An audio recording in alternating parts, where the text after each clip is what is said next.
भारत कहने की हिम्मत नहीं जुटा पा रहे। ये बड़ा सवाल है सर कि क्या संविधान के हिसाब से बात रखी जा रही है। मैं धन्यवाद दूंगा फूले साहू बाबा साहब अम्बेडकर को और मेरे नेता मान्यवर साहब श्री काशीराम को। 25 नवंबर 1949 को संविधान को सौंपते हुए डॉक्टर बाबा साहब अम्बेडकर ने कहा था कि 26 जनवरी 1950 को हम विरोधाभास भरे जीवन में प्रवेश करने जा रहे हैं। राजनीतिक जीवन में तो हमारे पास समानता होगी, लेकिन सामाजिक और आर्थिक जीवन में असमानता होगी।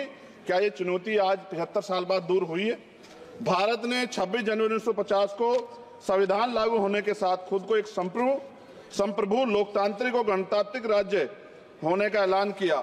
लेकिन सर उस समय संविधान की स्थिति ये थी कि जैसे गांव का कोई आदमी, मैं 50 की बात कर रहा हूं, वो 50 साल पहले शहर में आ जाता और बड़े लोगों की महफिल में चला जाता, उस जहां वो खाना खा रहे हो, और वो टेबल पे नैपकिन को खा के जो है कि कहता कि ये तो फीका, क्योंकि वो जानता ही नहीं था, वो समझता नहीं था संविधान को, संविधान है क्या। संविधान उसके लिए महज दस्तावेज था। ये जिम्मेदारी थी राजनीतिक दलों पे कि वो संविधान को व्यवहार में लेके आते। और इसके इतने सारे आर्टिकल हैं, अगर इनको व्यवहार में लाया जाता तो मुझे लगता कि आज देश बहुत बदल गया होता। बाबा साहब ने कहा था कि लोकतंत्र भारतीय भूमि का केवल ऊपरी पोशाक है। उनके अनुसार यहाँ की संस्कृति अनिवार्य तौर पर लोकतांत्रिक है।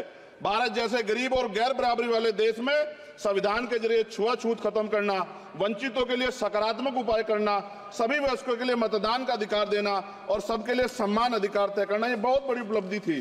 सर ये संविधान है कि आप वहां बैठे हैं और मैं यहाँ खड़ा होकर अपनी बात रख रहा हूं, और इस देश में आदिवासी महिला के तौर पे जो है राष्ट्रपति बनी है, और प्राइम मिनिस्टर तो नहीं बना, लेकिन शेड्यूल कास्ट के बड़े नेताओं को भी जो है राष्ट्रपति बनने का मौका मिला। इस संविधान की देन, अगर वोट हम पे नहीं होता तो शायद अमीर और जो राजा महाराजा खुद को मानते हैं हमारी गलियों तक नहीं आ पाते, हमारे हाल नहीं जान पाते।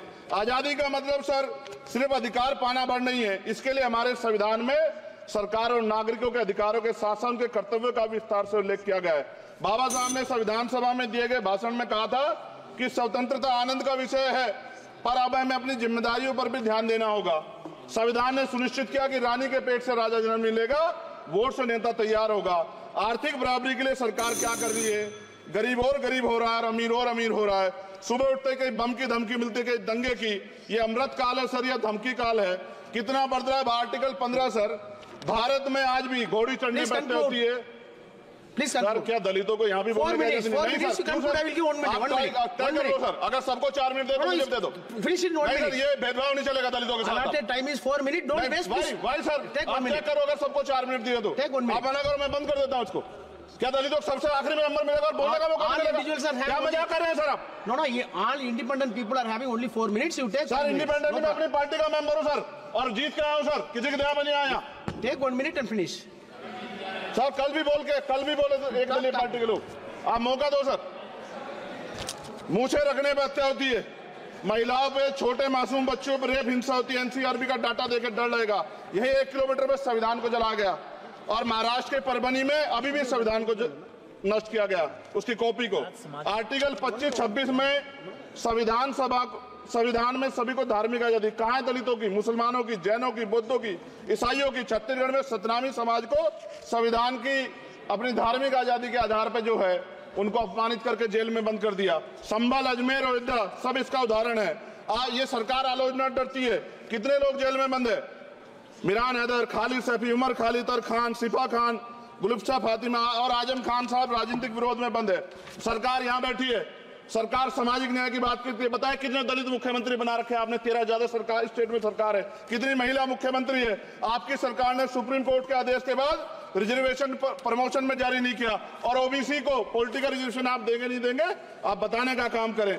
मैं 75 साल की गौरव यात्रा में हम एक सभ्य समाज नहीं बना पाए, इसलिए जाति आधार पर SC, ST, OBC के बच्चों को प्राइमरी स्कूल से लेकर उच्च संस्थानों में भेदभाव किया जाता है।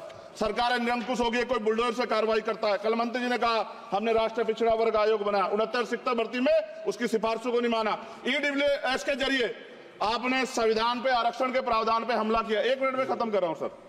संविधान सर, न्यायपालिका में आर्टिकल 124 ये कहता है सर ये अधिकार जो है Sanjay sir, please conclude. Sir, एक मिनट में कर रहा हूं। Please conclude. संविधान में न्यायाधीशों की नियुक्ति का अधिकार राष्ट्रपति के द्वारा होना चाहिए, अभी तक नहीं हो रही है। All India judicial service commission कब बनेगा? क्या चंद परिवार ही सर जज बन सकते हैं? और आज हम सर, मैं सरकार से सवाल पूछना चाहता हूं सर, सेवाओं में SC ST OBC वर्ग का कितना प्रतिनिधित्व है? भारत सरकार के मंत्रालयों के अधीन PSU में, बैंकों, बीमा कंपनियों में और स्वच्छता संस्थानों में आउटसोर्स तथा कॉन्ट्रैक्ट पर वर्तमान कार्यरत कर्मचारी कुल कितनी संख्या है? आउटसोर्स और कॉन्ट्रैक्ट में कार्यबल SC ST OBC कितना प्रतिशत है? निजी क्षेत्रों में कार्यरत कर्मचारी, उनके SC ST OBC की वर्ग लाभ। सर खत्म कर, लास्ट पॉइंट सर, मैं फिर स्पष्ट तौर पर कह रहा हूं सर, यहां बैठे SC और OBC के मेंबर से कह रहा हूं सर, उनको सामाजिक जिम्मेदारी का ध्यान भी रखना चाहिए। पार्टी के प्रति वफादारी के साथ साथ अपने वर्गों के प्रति ईमानदारी भी रखनी चाहिए। ईमानदारी नहीं होगी तो इन वर्गों का भला नहीं हो सकता, और हमें बहुत सरकारों से उम्मीद नहीं है। बहुत बहुत धन्यवाद सर। Thank you. बहुत बहुत धन्यवाद सर। आज संविधान की ऊपर चर्चा करने के लिए आपने